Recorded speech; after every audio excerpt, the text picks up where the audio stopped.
matchup, and the Kindred will be good against the all-in. So it looks like they might just go ahead and pick up the Twisted Fate instead. Lots of curveballs being thrown in. The Rise pickup should be no surprise. I mean, I forgot he existed. Well, to me, it's crazy because that I'd still rather see Zeka on Akali, despite all this. It's just the Zeka factor, you know? It really is. But the blind Akali. Overall, the composition from Hanwha Life can get awkward if you're not in a lead. Because if you can set up at an objective and KT is forced to engage into you, they have okay range with the Karma Ezreal and the TF, but really, I do think that they need to actually start team fights to get a lot of damage going unless they catch someone in rotation with that TF. Actually trying to start fights is really hard for Hanwha Life. I do think they have a composition with a lot of power. I think they have Prio in bot side, they have Prio in mid, but actually executing on this can be quite tough. Clint needs to be very on point with his ultimates in case that we do actually see KT go in. And the Heimerdinger into the type of composition that KT has can be quite strong, but again, you also run the risk of just getting hard targeted by Camille Sejuani, getting taken down and not being able to do anything. And Zeka, you are dynamite in my heart. Aww, love that. He is explosive. Those are like BTS lyrics, aren't they? Well, Dynamite is a BTS song, I know that. Maybe it is. Yeah, that's why. I was like, Definitely a lot of references on the fan signs we often do have. As you mentioned, you know, a pretty nice, well-rounded comp, but might have trouble with engages, whereas something that can 1-3-1 very nicely. We could see a lot of side lane pressure and global presence here from the side of KT. Can they play it, though, is the question. Let's jump onto the rip for game number 1.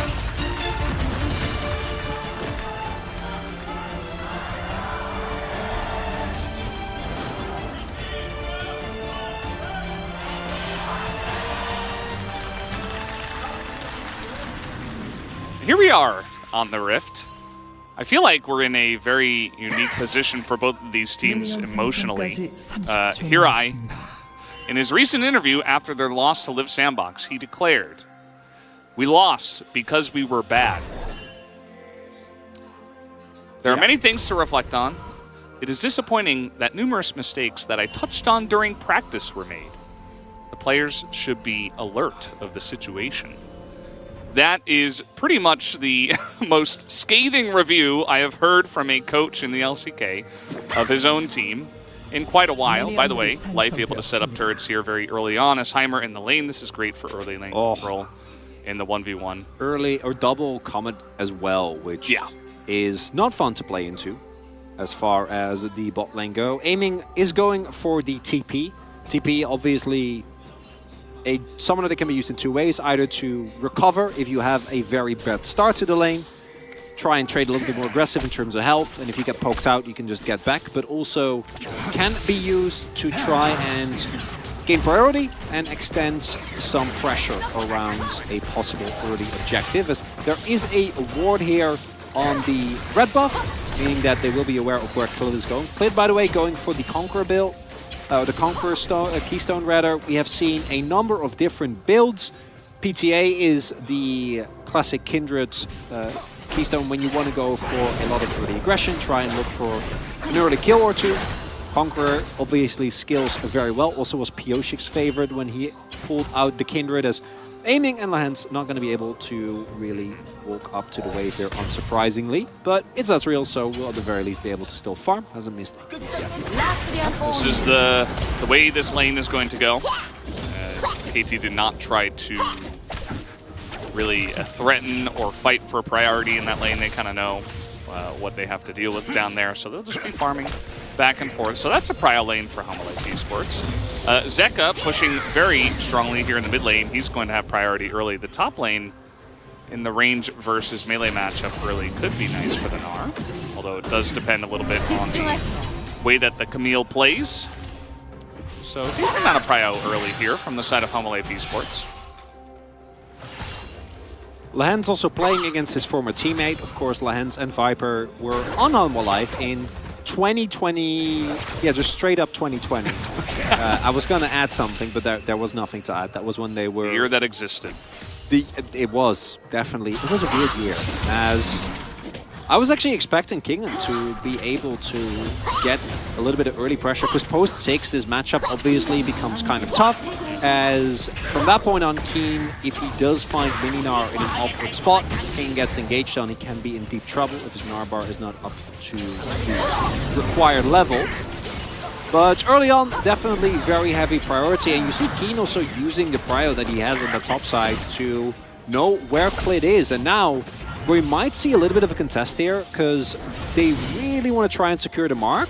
Lahens is moving, but there is definitely a very low health aiming. Fortunately, Viper doesn't have a lot of mana, but we might see a scuffle here for this early crab. Zeka might be coming. I was just gonna get it. Yeah, yes, Smite. Yep. Just gonna take it.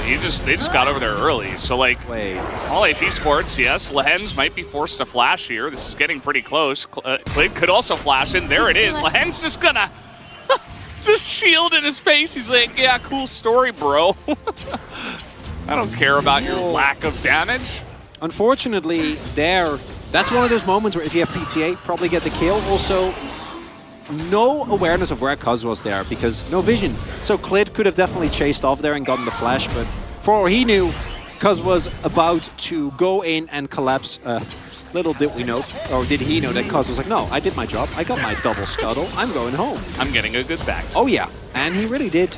Denying early mark is quite nice. Klid also without a flash available now, overestimating his damage early on. One upside is that there is indeed a good amount of damage being put on here in terms of early plays. And look at this, Freeman Realm Vision is amazing here. There is no teleport available. Zeka teleported towards mid. Well, this is going to be seen, so Keen is straight up just running out of the lane. He's actually trading pretty aggressively onto Keen, as now the Realm Warp is available as the flash comes out from Keen and he doesn't get the root. So Keen's just going to get out of there. Zeka not able to really secure the kill on that one. And nice roam there. Unfortunately, does cost Keen his flash, which into the Gnar lane is quite big. Gives King a lot more effective range to play with, as long as he avoids walls now, doesn't have to be nearly as afraid of a Camille all-in, as long as they can keep decent track of Cuz. Lahens is still level 3. Yeah, this has happened with him before. Remember the Heimerdinger incident? I remember. Well, is he level 2 in that one? It was not high. I don't know if it was 2 or 3, but it was... It might have been level 1. I don't know. He was a low, very low. I think it was 3, but it was a very low level for a really long time. Also, do I note... think it was 4. Anyway. That's fine. I'm glad that you remember more clearly than I do, because my brain is very scrambled. Not sure that I do. Well, I'm going to believe you. Either way. It was a very low level. It was below 6. If you go in on a hard engage, I will follow you no matter what. Nice. Even though it might not be a good idea, because that's what friends do. Important here is that BDD didn't actually use his Destiny Engage on the topside roam, walked from base all the way over, which does mean that that is still available for a play. It also means that Klid, for example, can't really justify try and go for that bot mark, because if he is in an awkward position, Klid engages, or Cuz rather engages, and BDD joins him, then the Kindred is just going to get blown up.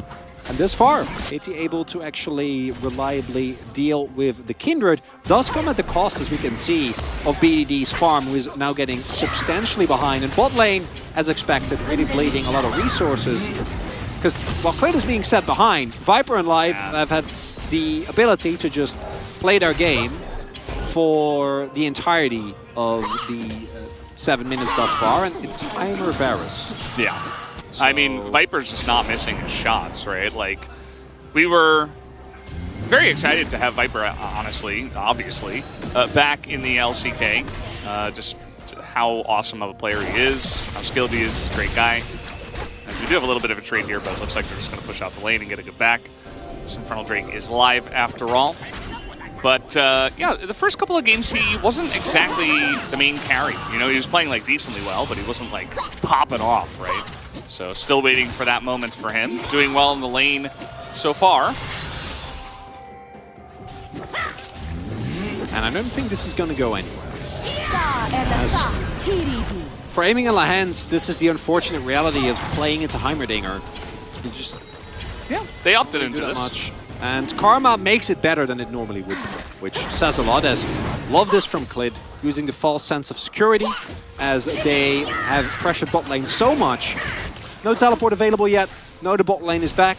And as a result, pick yourself up a Drake, and really a great showcase of why I was a little sad that Heimerdinger really dropped so much in priority, because it allows you to do things like this, even with Clid having a bit of a rough time thus far, as Kuz is continuously punishing. The question will be whether Clid being set behind is going to be as much of a detriment when the bot lane is winning as hard as they do, and you get some early Drakes. It's definitely an important one to ask at this point in the game. They do see Kuz, by the way. Not sure if he's... Oh, yeah, he did. He pinged that ward, so they know that he was spotted. Note that life now, it is after 8 minutes. He is now in the top river. He has left the bottom lane. Viper can do whatever he wants down there. And we might see some contesting over this Rift Herald. Yeah, I don't think we've seen Viper miss yet. And aiming does have teleport, which can either be used to go towards topside, but considering that Lens is roaming, my expectation is that they will let this Herald go. Viper though reads it perfectly as well, right? Like doesn't overextend, doesn't try and optimize, because he wins the 1v1 very hard, if you hadn't guessed based on how it's currently looking. Not even gets poked down, as I curse him immediately. Yeah, I made that sound because it's the feeling of being caught against the wall. Yeah. Against an Ezreal ult, you're like, oh, I can't run any further south. So he's just gonna get chunked out, and that's actually pretty big. I mean, it's gonna allow KT's bottom lane here, aiming in Lehens, to get a turret plate. Of course, part of the reason this happened is because the Heimer's not here, but also Viper could not stay under the turrets to push the wave out, as Kane is coming in. He's got a Sejuani nearby. King could be in trouble, but Kane is not quite in range. Look at his flash. It's like 5 seconds away. Yeah, a little bit forcing that one. Awkward on the timing there. Keen definitely did have a window. There we go. And now Clid's here. And now guess what? Zeka's here. It's a 3v3 straight up in the top side as the ult does not come out. Clid is not able to get it down before he is stunned by the Sejuani. And that means that Zeka also has to back away from the fight. And Kuz makes it happen. And the 3v3 Sejuani combined with a Camille is incredibly strong. If you have a Magnar available there, you can win that no problem. But this time around, pretty sure Clid was still in a gold card, and because of that wasn't able to get anything done, as he got hit by the Sejuani ultimate as well. I mean, he might have been stunned for like 4.5 seconds. And as a result, Kingen just dies, doesn't get to build up his Narbar, you don't get to equalize the health bars. And unfortunately, even though it looked a little jank, as you were saying, cooldown available just there as... just a really nice CC chain. Also BDD having the presence of mind to not go for the low health Gnar, but making sure that Kindred couldn't play. No availability for Zeka and Clid at that point, because the health bars on the opposing side are still full. And I was about to talk about the fact that thus far Zeka has actually been able to keep BDD locked in lane, and TF is much worse than Ryze when he can't impact the map, because Ryze, even if he doesn't do anything in side lanes, in his current state will hit 2 items and just bonk everyone. Yeah, he does. Be a raid boss and just do an absurd amount of damage. And that isn't really the same, so BDD getting a nice play on the crossbow there, very big as Viper. Viper, thankfully he's got the cleanse for his sake, as the ult comes out from the Heimer. Kuz has to flash away, expecting the follow-up arrow. As now Clid is here, he's just going to drop this Rift Herald, saying, okay, well, we've got a good trade down on the bottom side. This is good timing. We can take down this first turret pretty early on, 12 minutes. So they should be able to get all the plates here. Looking a lot cleaner. Notice also Zeka already hovering towards bot side. BDD doesn't have his Destiny Gate available, so he doesn't have a way, and it might also lead to what I think is a first mark. Oh, already has picked one up. So, second mark if Clid gets it here, and he will. I was a little scared there with Lance coming out of the fog, but poor Kindred life. Fine. Yeah, barely able to scrape together a couple of marks, There is no feeling more depressing than when you're playing Kindred and the enemy team in solo queue that has up until that point been a complete mess. You know, watch your entire... The moment the mark spot, like, watch your entire jungle drops 3 waves. As King is beating this in so well. I mean, Cuz is up here, right? But it is Meganar. Can they kill the Meganar is the question. Looks very likely. Excellently done as Keen, he set that all up. He hookshot it under the turret. He's like, yeah, come get me. And King fell for it 100%. Very nicely done there by Keen. And often you talk about strong 2v2s, especially with how popular Sejuani is at the moment. You don't always quite see it come to fruition, but even in Mega Nar form there, you see King is completely unable to really get anything done. Just gets CC'd from start to finish, a lot of damage also, and Camille being fed in the sideline does really make matters a lot more difficult, because if she does get fed enough, game becomes very hard to play out for Hanwha Life, and no one can match the Camille, and you need to try and deal with that, simultaneously keeping track of where BDD is.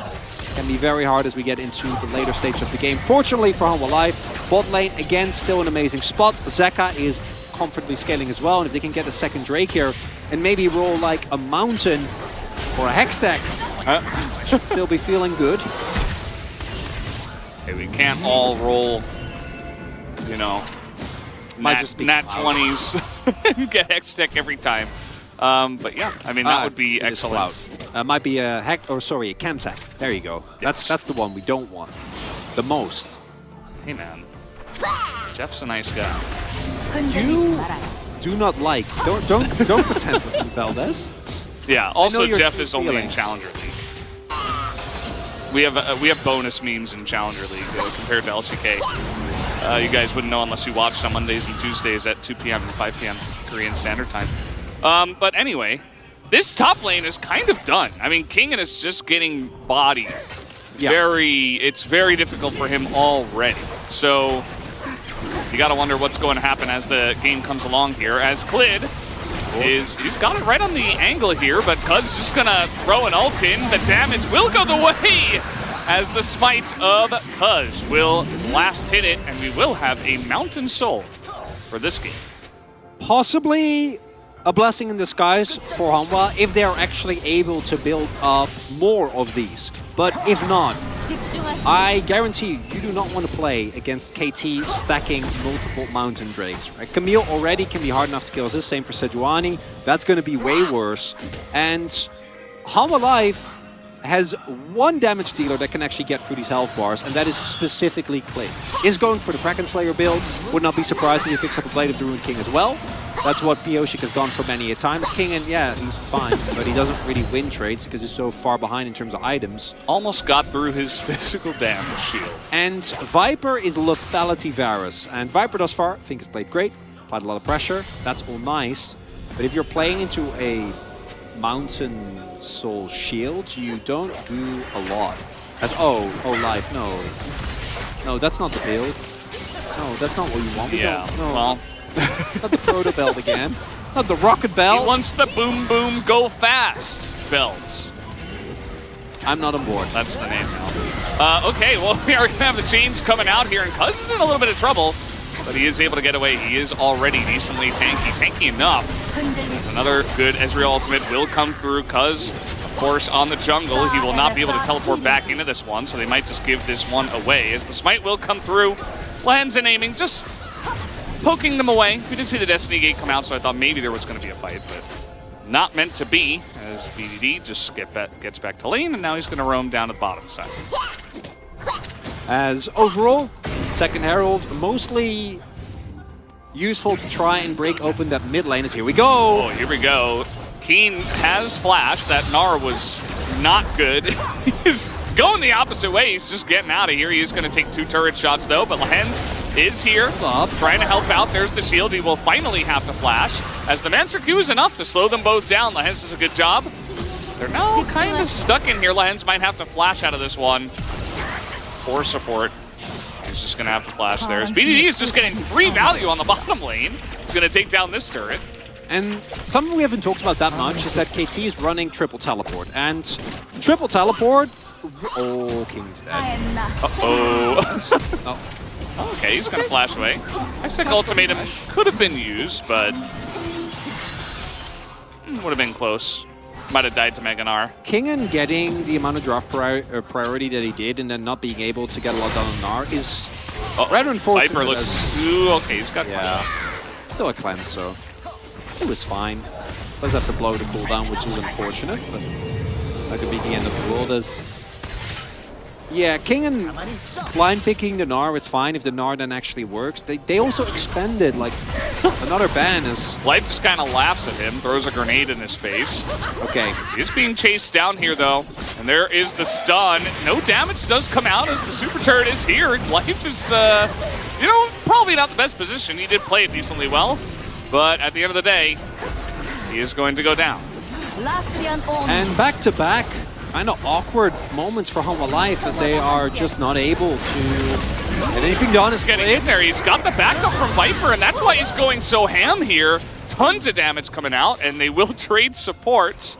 Of course, they saw Keen in the top lane. That's the only reason they wanted to go for this, as Keenan had other ideas. He says, well, maybe I can just go to the top side. No, he is dead. Keen will shut that down. That is a 3-0 Camille. 19 minutes into the game. Bit baffled at overall shenanigans unfolding onto the rift before us as... I kind of expected it between these two teams. I was hoping that after a little bit of rest for Hanwha Life in particular, they would look a bit cleaner. And it's not like the game has been called favorably for either team here, even though, as mentioned, Hanwha Life to me are going to have a very tough rest of the game if they are not early to objectives, because their side laning situation is very, very bad. You are playing into a Camille that is extremely far ahead, that no one can really match in the side lane. Only Zeka is going to have a chance. Yeah. Well, yeah, but if he ever dies, you just instantly lose the game. And then moments like this, as you know what, Life. Now I get it. That's why he's. I don't think he has a finish here yet. He does. He does have a point belt. Okay. He did in the last fight. Maybe not in this one. Yeah. So the key, you can just dodge out the Sedge ulti. That's why we. That's the only reason I can tell myself. And that's what I gotta have. As Viper desperately sets up a play for his team, able to actually execute on this, and then they don't. Do you spot the ward? Yeah, he saw the word, and then he's like, "Oh yeah, I should be fine." just and there is public service announcement. Both Camille and Sejuani can dash over walls. And as a result, KT picks up another one of these Drakes, and yeah, why not? He'll marry Baron it. Go for it. Let's do it. Let's flip it. Why not? He doesn't have to veto. Okay, well, this Negate's pretty good at seeing this one, as they look to force KT to come on in here, as the ult will hit the Kindred in the backside. They don't have a lot of vision of this, though, as everybody's looking to just... Okay, that's a little bit awkward. Everybody's like, okay, I'm leaving. Goodbye. Just gonna Realm Warp out of this fight. And that's basically it. Hanwha Life doesn't really get anything out of it. Unable to maintain control. We now start to see the vision also very good here for KT, so there aren't really any surprise plays available. And as I mentioned previously, the Hanwha Life comp to me is really tough once you lose control of the game, because one, you need substantial setup to actually win in fights, right? You're looking at Viper either hitting poke, or Life being able to set up his turret so that the enemy can't quite walk in. And you can't lose the side lane too hard, because BDD is fine. He's not going to be the problem in terms of matching him.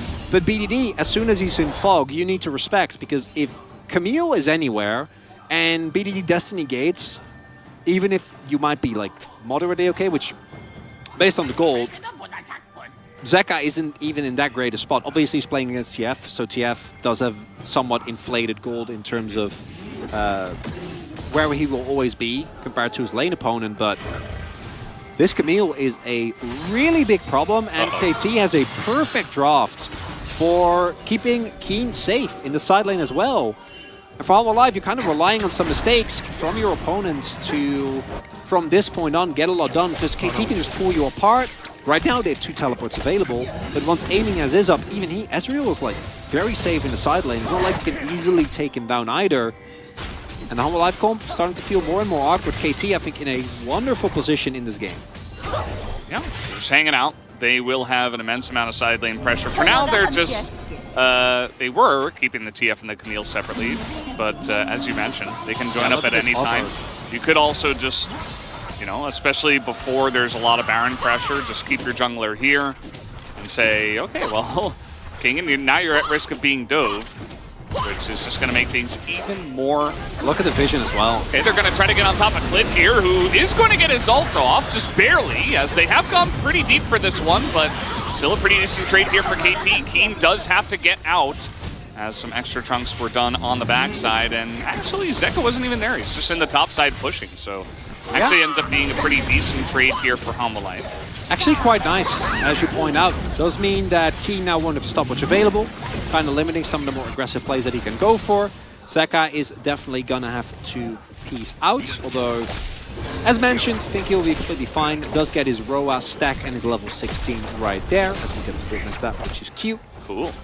And for Hanwha, those are the type of plays that you're gonna be looking for, right? Mistakes from KT, where they go in a little bit too aggressive, when they maybe get a little bit over-eager to get a turret. Some people might not be completely synced up, but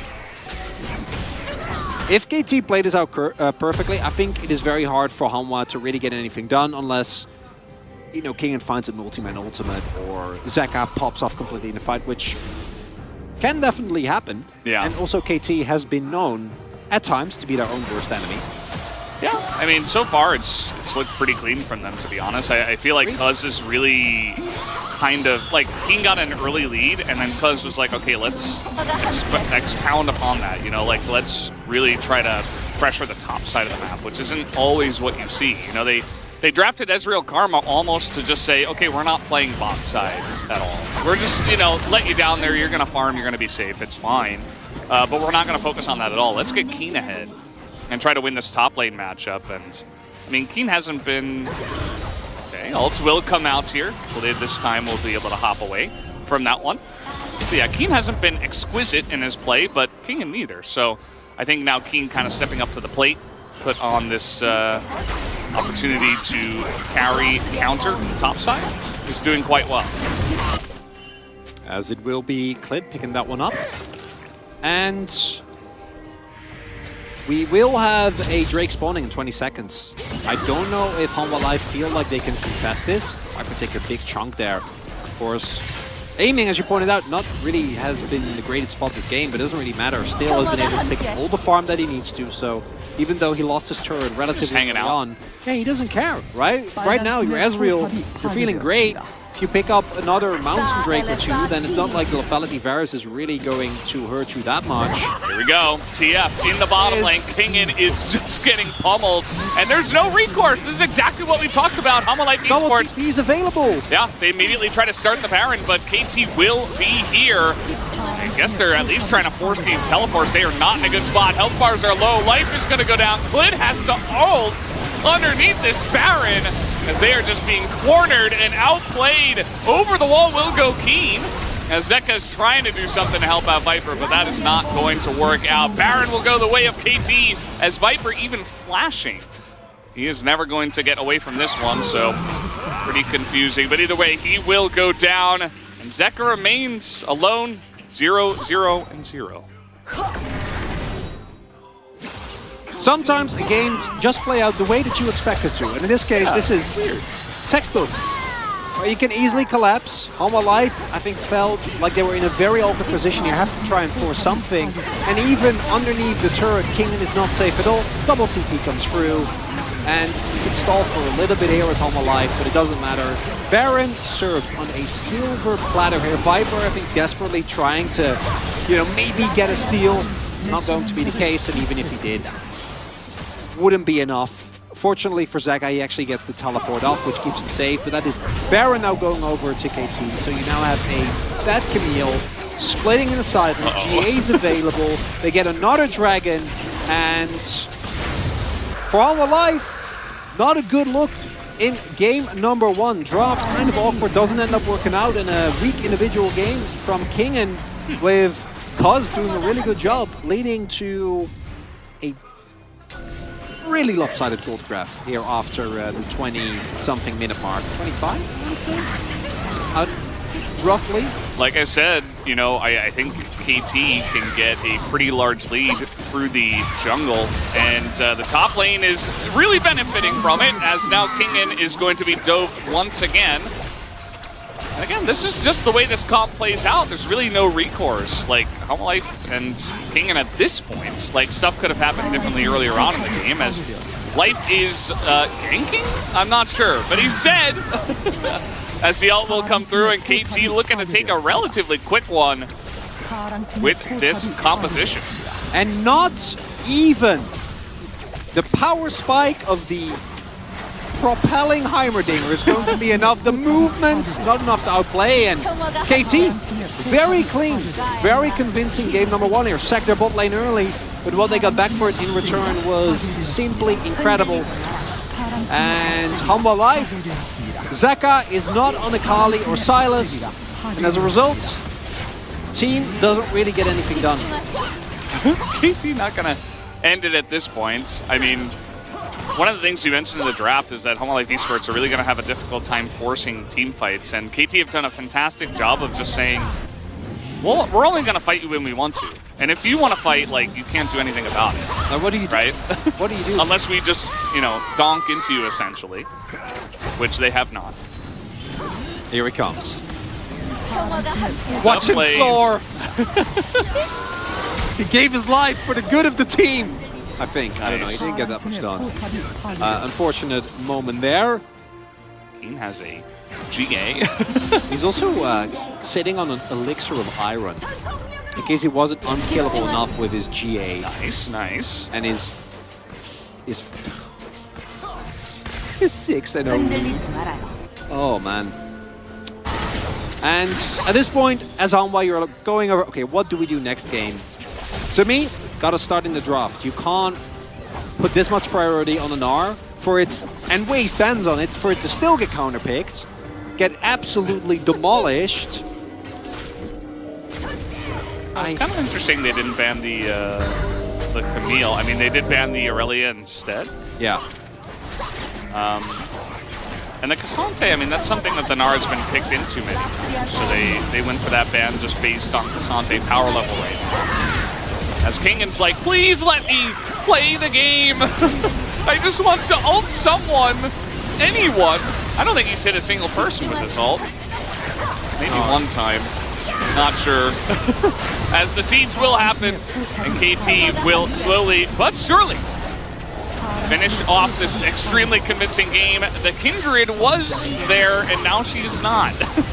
As Zeka also trying to do whatever he can to carry at this point, but it is just not enough. KT gonna start off this series with a 1-0, I think, right? They should just hit the Nexus. There you go. They take it down, and KT win 11-1 in the kill score. Very clean from minute 1 to the end. Somewhat of an unfortunate drafting situation for Hanwha Life. It started off so well with the Varus and the Heimerdinger, but then very early on, picking up that Gnar, not really working out in the game whatsoever. And then the Kindred and the Rise, just, if this was a full dive comp, it was like Kai'Sa and Nautilus, I think the Kindred makes sense, but to me, kind of felt like it came out of nowhere. Didn't really offer that much to the team. You had no hard engage available, and as a result, as soon as the side lanes, or particularly Keen, did get ahead here for the team of